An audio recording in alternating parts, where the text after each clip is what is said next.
Hallo meine Lieben und willkommen zu einem neuen Video. Heute machen wir richtig geile Schoko-Brownies und das Ganze nur aus 4 Zutaten. Und dafür brauchen wir Folgendes. Wir brauchen 6 Bananen, dann haben wir ca. 100 Schoko-Drops, Erdnussbutter 240 Gramm und ca. 60 Gramm Kakaopulver. So, als erstes, was wir machen, wir brauchen eine große Schüssel und schälen uns da alle 6 Bananen rein. So, wenn die Bananen drin sind, nehmt euch im Idealfall einen Kartoffelstampfer, aber meiner ist beim Umzug irgendwo verloren gegangen. Dann könnt ihr aber eine Gabel nehmen, so wie ich jetzt auch, und wir zermatschen die Bananen einmal vollständig. Hier schaut, dass ihr wirklich, umso älter die Bananen sind, umso besser, weil die werden, umso brauner sie werden von der Schale her, desto süßer sind sie auch.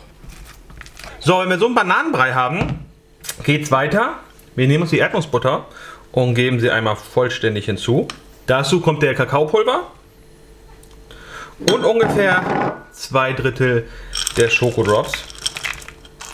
Und ein bisschen lassen wir übrig zum Garnieren oben drüber. Und das Ganze wird jetzt einmal durchgemischt. So, wenn alles durchgerührt ist, sollte es jetzt ungefähr so aussehen. Dann nehmen wir uns eine kleine Backform und legen sie mit Backpapier aus und geben die Masse hinein.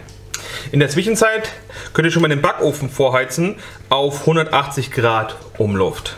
So, wenn alles verteilt ist, nehmen wir uns die letzten Drops und verteilen die einfach nur oben drüber.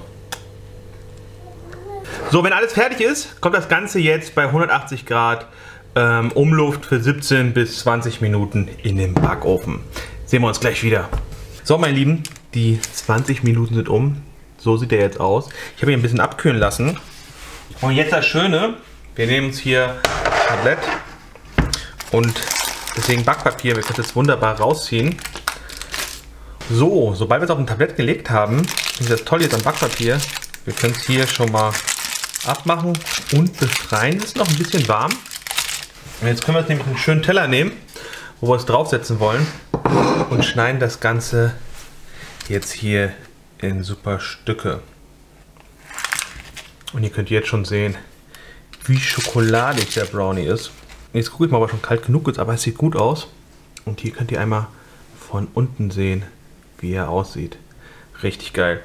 Und ich werde das Ganze jetzt mal probieren. So ein Stück.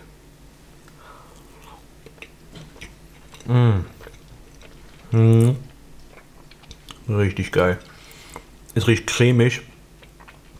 Sehr scharf. Ja, mega. Hammer. Ich werde das Ganze jetzt auf den Teller stapeln und dann zeige ich euch gleich mal das Ergebnis. So, meine Lieben, wir haben es angerichtet. So sieht es jetzt aus. Es schmeckt wirklich geil. Wenn ihr es ein bisschen süßer haben wollt, müsst ihr mal testen, könnt ihr noch was Zucker reinmachen. Aber ich finde es genau richtig und wie gesagt, umso reifer die Bananen sind, desto besser schmeckt es. So, ich hoffe, euch das Video gefallen. Es werden jetzt wieder regelmäßige Kochvideos kommen. Ich wünsche euch guten Hunger. Wir sehen uns beim nächsten Mal wieder. Bis dahin. Ciao, ciao.